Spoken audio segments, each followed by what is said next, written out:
Well, let me begin by thanking David for that very generous introduction.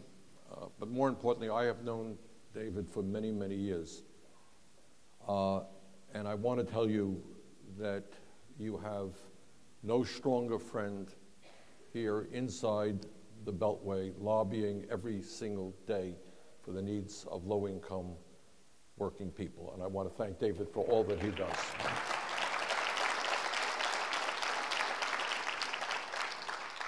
And I want to thank you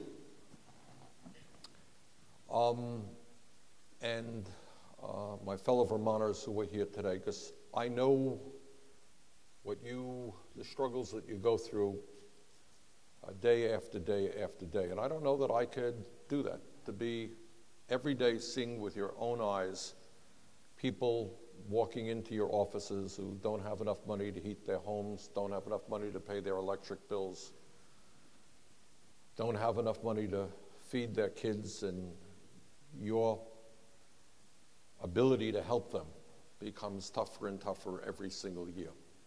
And I think every day you go through heartbreaking experiences, and it's 2 steps forward and it's 1 step back, and you lose people along the way, good people who should not be lost. So I want to thank you for your determination and for your willingness to stand with those people who need friends, who need fighters for them. It's a tough job that you're doing, and I thank you very much for it. What I want to talk about today is an issue that is not talked about very often. I am the longest serving independent, and one of the things that I try to do is look at the world a little bit differently than my friends in the Democratic and Republican parties. I grew up in a family that did not have a lot of money, and my politics are based on the reality of what I saw as a kid and the struggles in my own family. And to my mind, the most significant issue that we face today is the unbelievable level of income and wealth inequality in our country. And I'm going to bore you today with some statistics, but I think it's important that you understand the magnitude of the issue that we're dealing with and what we have to do to overcome it. When we talk about income and wealth inequality, we're not only talking about a moral issue. The moral issue is pretty clear. Are we content to live in a nation when so few have so much and so many have so little? I think the answer to that is pretty clear. Are we content to live in a country where we have the highest level of childhood poverty, almost 20% of our kids living in poverty, at the same time as we have seen a proliferation of millionaires and billionaires? And I think the answer to that is no, we are not comfortable living in that type of country. But it is not just a moral issue. It is a profound economic issue. And I will tell you how it is an economic issue. No economy does well and creates the jobs that we need to create if people do not have the disposable income to spend. We got millions of people in this country who have zero. They're not going out shopping. They're not buying products. Other people are not getting jobs to serve them. So from an economic perspective, when so few have so much and so many have so little, it is bad economics. And from a political point of view, you all know what income and wealth inequality is about. Because the billionaire class out there is not putting their billions underneath their mattress. What they are doing in an unprecedented way is investing in the political process. One family, the Koch brothers, a family that is on record as wanting to abolish, end Social Security, end Medicare, end Medicaid, end virtually every program designed to help low-income and working families, they, in this coming campaign, are prepared themselves to spend more money than either the Democratic or the Republican Party, almost $1 billion. And they may end up spending more than that. So when we talk about income and wealth inequality, it is a moral issue, but it's an economic issue. It is a political issue as well. It is the issue of our time. It is the issue that we must address.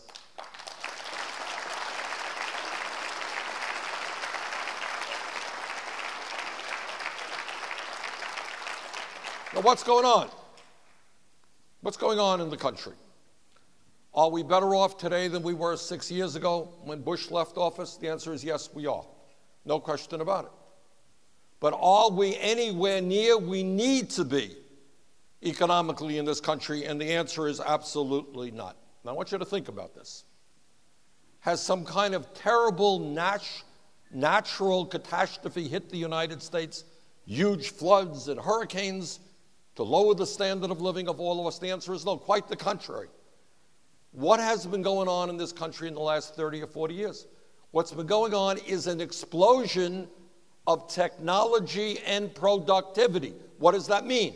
It means that virtually every worker in this country today has the tools to produce more, be more productive, and that's the fact. So the question is, if we have more technology that makes us more productive, why is it that most people are working longer hours for lower wages? Why is it that we today have almost as many people living in poverty as at any time in the modern history of America? That is the economic question that we have to ask. Today, real unemployment is not 5.5%. That's official unemployment. Real unemployment is 11% if you include those people who have given up looking for work or those people who are working part-time, and you know many of those people. So when anyone tells you, well, you know, we only have 5.5% people unemployed, that's wrong. It's 11%. Here's an issue we never talk about. What about youth unemployment? Youth unemployment today is 17%. What about African American youth unemployment? It is off the charts, somewhere around 30%. In terms of childhood poverty, the United States of America today, shamefully, at the same time as we're growing millionaires and billionaires all over the place, we have the highest rate of childhood poverty compared to any other major country on earth. Despite the modest successes of the Affordable Care Act, we continue to have some 35 million Americans without any health insurance at all.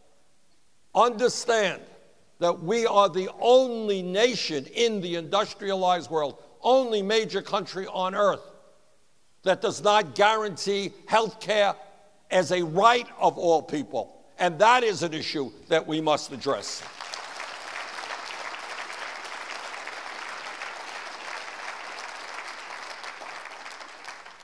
Now, you got a lot of angry people out there. They're in your states, and they're in my states. Some of them are in the Tea Party movement, and they're conservatives, and some of them in the Occupy Wall Street movement, and they consider themselves to be progressive. Do you know why people are angry? They're angry because since 1999, the typical middle-class family, that family right in the middle of the economy, has seen its income go down by almost $5,000 after adjusting for inflation. That family earned less income last year than it did 26 years ago. The median male worker, see a lot of angry guys out there, in inflation adjusted for dollars, made $783 less last year than he did 42 years ago. Median female worker made $1,300 less than she made in 2007. How does it happen? How does it happen with increased technology and increased productivity that people are working harder and harder and earning less? Well, I will tell you how it happens. What we have seen is that today, in today's economy, incredibly enough, 99% of all new income created goes to the top 1%. Got it? 99% of all new income goes to the top 1%. In terms of wealth, what we have for our lives, the top 1% now own about 41% of the entire wealth of the United States, while the bottom 60% own less than 2% of our wealth. Today, the top 1/10 of 1%, 160,000 families, 1/10 of 1%, own almost as much wealth as the bottom 90%. Today, one family, the Walton family of Walmart, owns more wealth than the bottom 42% of the American people.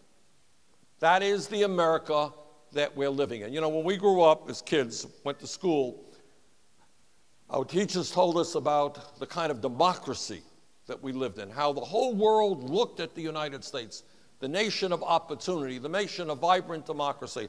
Well, let me be the first to tell you, increasingly, we are not living in a democracy. We are living in an oligarchy where a handful of families control the economic and political life of this country, and our job is to change that.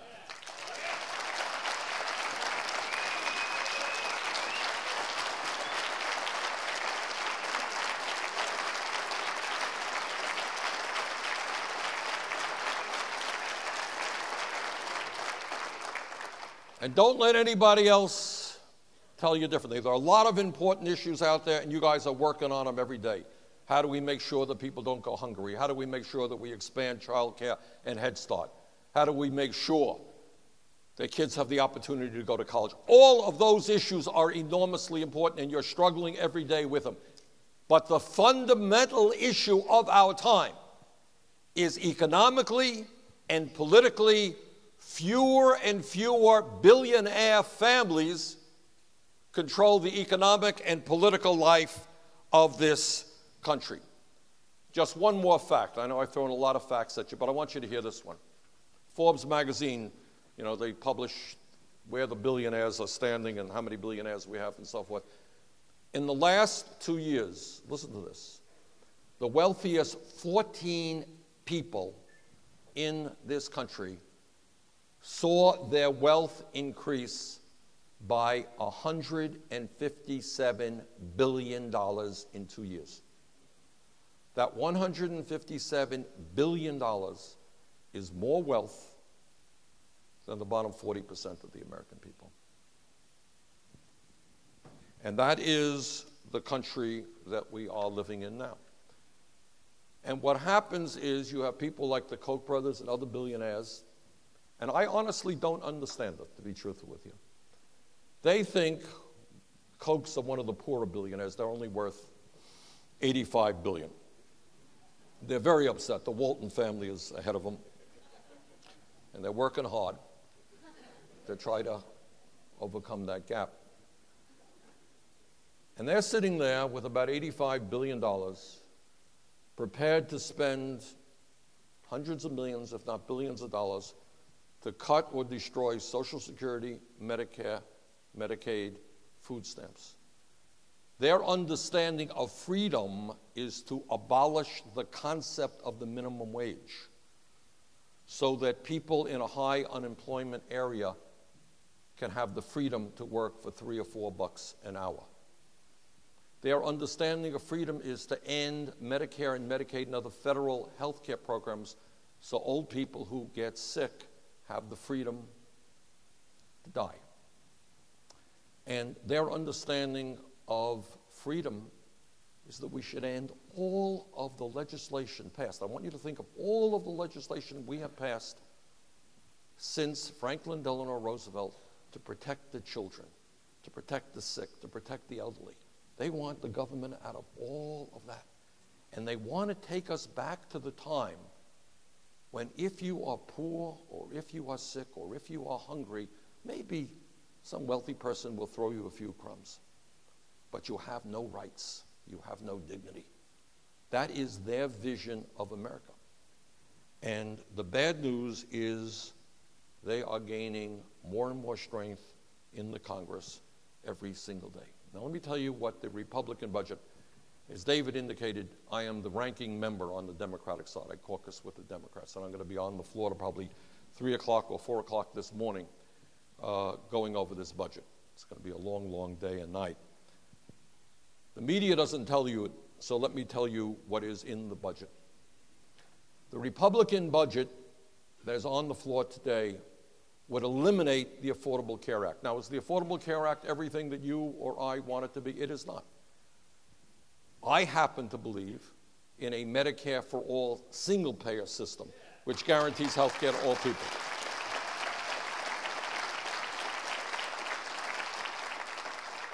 But the Affordable Care Act has, in fact, provided health insurance for 16 million Americans.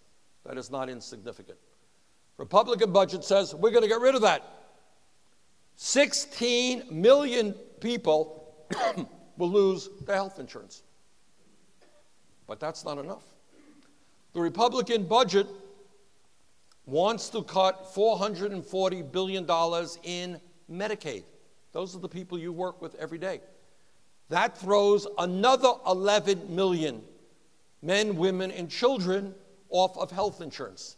16 plus 11 is 27 million Americans will be thrown off of health insurance through this Republican budget.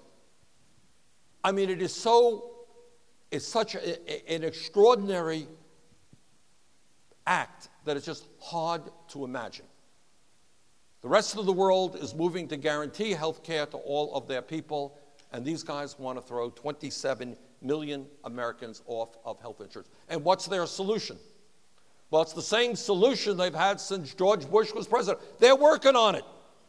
Don't worry. They're working on some type of health care program. Well, they're not. Throwing 27 million Americans off of health insurance. When you make massive cuts in Medicare, you force seniors to pay higher prices for their prescription drugs. Meanwhile, while the Republican budget cuts health care in an unprecedented way, unbelievable way, cuts nutrition programs, cuts affordable housing, cuts Pell Grant programs by $90 billion at a time when millions of our young people can't afford to go to college, what does the Republican budget not do? It does not ask the wealthiest people in this country or the largest corporations to pay a nickel more in federal income taxes. Not a nickel more. Right now, you have hedge fund managers who are paying an effective tax rate lower than you are paying. Republican budget does not ask them to pay more. We have major corporations who are not paying a nickel in federal income tax because they're stashing their money in the Cayman Islands and Bermuda. Republican budget does not call for an end to those outrageous tax loopholes. So that is where we are. A budget which is a Robin Hood budget in reverse. It is a budget that takes from the poor and working families, takes from hungry children in order to protect tax breaks for billionaires and for large multinational corporations. So what do we do? Well, one of the things that the Republicans understand is that the American people are becoming more and more demoralized in the political process for a wide variety of reasons. In the last election, 63% of the American people did not vote in this midterm election. 75–80% of low-income people did not vote. 80% of young people did not vote. And what Republicans do is they look out there and they say, I got a choice to make. Do I go to the Koch brothers, who are prepared to give me hundreds of millions of dollars in a presidential election? Do I fight for their agenda, or do I pay attention to the low-income and working people in my state? And if low-income people and working people do not vote, do not get involved in the political process, then the answer for all of these guys is pretty obvious. You go where the money is. Why do I have to worry about young people who can't afford to go to college if they're not out on the streets demanding to make college education affordable? Why do I have to worry if we're taking away health insurance for low-income people if those people are not standing up and saying, no, you're not going to deprive my kids of health insurance. So we got a catch-22. The rich get richer because they have a Congress working for them. The poor get poorer because for a variety of well-understood reasons, they are not involved in the political process. Now, here is the good news. I know I've given you a lot of bad news. Let me give you some good news. On issue after issue, the overwhelming majority of the American people are with us, not with them.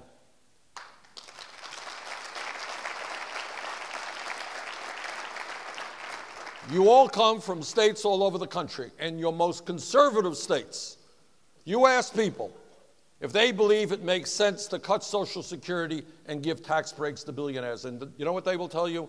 They will tell you you're nuts. Of course it does not make sense. Now, I'm going to be on the floor later today. And these are some of the issues that we have talked about this week, which have the support of the American people, and we're going to continue to talk about them.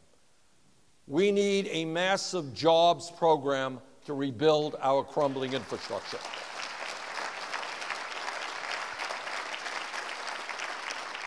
And you know what? The American people agree. $1 trillion over the next 5 years rebuilding our roads, bridges, and water systems, airports, rail, creates 13 million decent-paying jobs. Let's rebuild our infrastructure. Let's create jobs.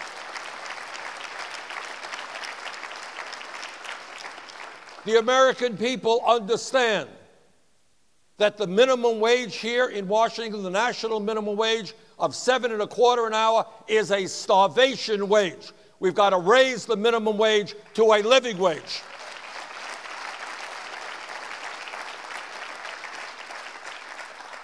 The American people understand, and the president is going to deal with this issue, we think, within a couple of months.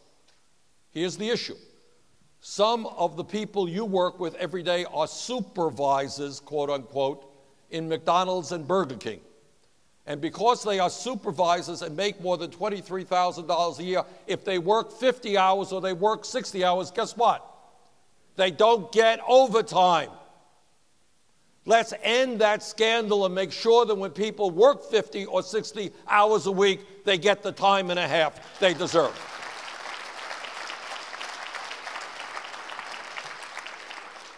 Here's an issue we can all fight for. Does anyone here think it makes sense that women make 78 cents on the dollar compared to men doing the same work? We need pay equity for all of our workers.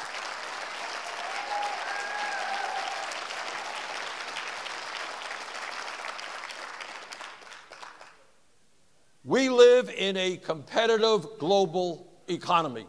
We need the best educated workforce out there.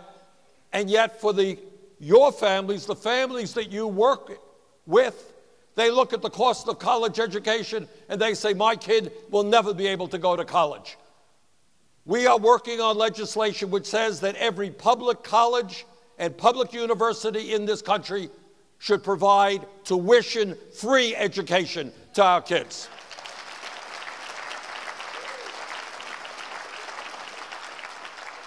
And we are going to significantly lower interest rates on student debt. And on all of those issues, and many more, the American people are on our side. So what do? First thing we do not do is become demoralized and throw up our hands and say, it's too hard, it's too depressing, we can't do it. Let me just say this. I'm going to wrap up here in a second. If we were sitting in this room 30, 40 years ago, and somebody were to say, you know what, I think that in the year 2008, the United States will elect an African American to be president of the United States. People in this room 30 years ago would have said, you're crazy. This country has too much of a racist history. It will never happen. It happened because people fought to overcome racism in this country, and we should be proud of that accomplishment.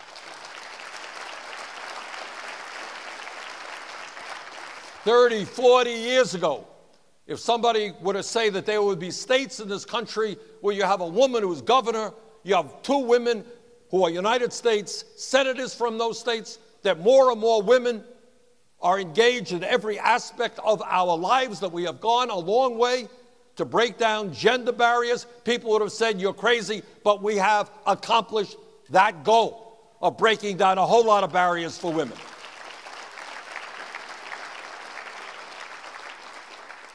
10 years ago, people in this room were to say, you know what, I think conservative states would pass legislation allowing gay people to marry. People in this room would have said, you're crazy, that will never happen. It is happening. What's my point? My point is that in many, many ways, overcoming racism and sexism and homophobia and many other areas, we have made real progress. Because people by the millions, have stood up and said enough is enough. And we have gone a long way to make this nation a less discriminatory nation. And we should be very proud of that. Don't take it for granted. A lot of people died in that struggle, fought in that struggle, went to jail in that struggle. But today we have one area where not only are we not succeeding, we are losing. And that is the economic struggle. And what that struggle simply means is that every person in this country is entitled to health care as a right, is entitled to a decent income as a right, is entitled to good quality education regardless of the income of their family, is entitled to live in dignity, that we as a nation are not going to tolerate over 40 million Americans living in poverty. And in that struggle, we are taking on some very, very tough and powerful people who are very, very religious people. Their religion is greed. That's their religion. They need more and more and more. Most of you, I think, would probably be content if, like the Koch brothers, you had some $85 billion in personal wealth. Probably think that's enough. But these guys, you know, almost like a drug addiction. They need more, and they need more, and they need more. We can beat them. We can beat them. But the only way we beat them is by educating, is by organizing. And when any of people that you work with tells you, well, you know, politics is all bullshit, I'm not going to get involved, you ask them, if politics is so irrelevant, why the Koch brothers are spending $900 million on this election. Politics and what happens here in Washington is enormously important. So our job is to bring our people together. When you have voter turnouts of 35, 36%, we lose. When we have voter turnouts of 70, 80%, we win. When people come together, standing with their families for a decent future, we win. When we become divided by sexism or racism, we lose. So let's bring our people together. Let's stand up to make the kind of America that you know we can be and that I know we can be. An America where all people can live with pride and with dignity. Thank you all very much for what you did.